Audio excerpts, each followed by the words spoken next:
We just heard from Defense Secretary Pete Hegseth responding to a report about a jaw-dropping national security lapse, one raising serious concerns tonight about the handling of America's military secrets. In a stunning report today, we learned that war plans were accidentally shared with Jeffrey Goldberg. He's the editor-in-chief of The Atlantic magazine. In an article published this afternoon, here's what Goldberg wrote. He said, quote, "The world found out shortly before 2 p.m. Eastern time on March 15th that the United States was bombing Houthi targets across Yemen. I, however, knew 2 hours before the first bombs exploded that the attack might be coming. The reason I knew this is that Pete Hegseth, the Secretary of Defense, had texted me the war plan at 11:44 a.m. Hegseth denying that outright, saying the reporter is deceitful. Here's what he said. Nobody was texting war plans, and that's all I have to say about that. Thank you.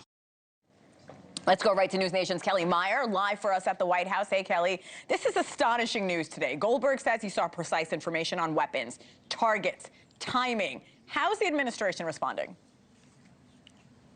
Yeah, Hannah, this is an app I have on my phone. Anyone could have on their phone. The Signal app is not approved by the government for sharing classified information. The government has its own system for that purpose. And an NSC spokesperson telling us today, quote, "At this time, the message thread that was reported appears to be authentic, and we are reviewing how an inadvertent number was added to the chain. Somehow, the journalist, Jeffrey Goldberg, got access to this chat called, quote, Houthi PC small group with top administration officials. At one point, Waltz and Trump's special envoy, Steve Witkoff, even used emojis to express excitement. The chat, as you mentioned, included details of the weapons that were used, the targets and timing of the attacks on the Houthis in Yemen earlier this month."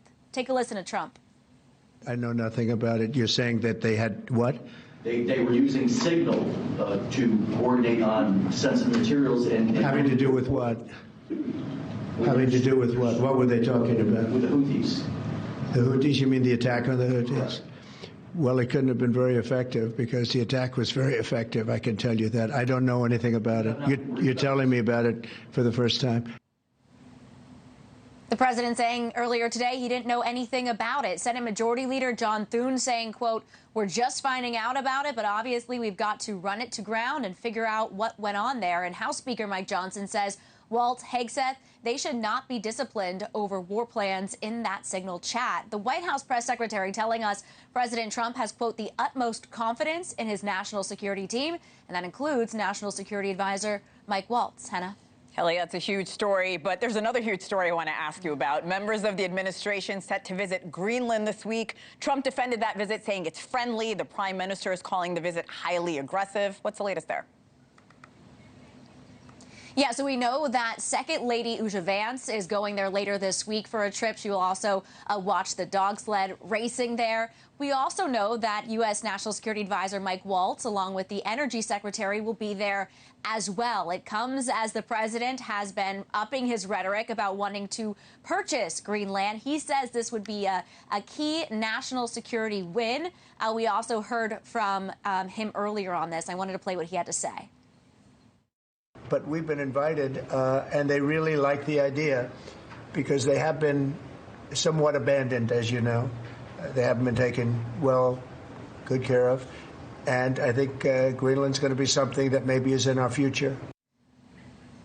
And Greenland, the Prime Minister of Greenland, criticized the trip as part of a pressure campaign, he says. Hannah? Kellie Meyer, live at the White House for us tonight. Thank you, Kellie. Thanks so much for watching. Go to joinnn.com to find NewsNation on your television provider.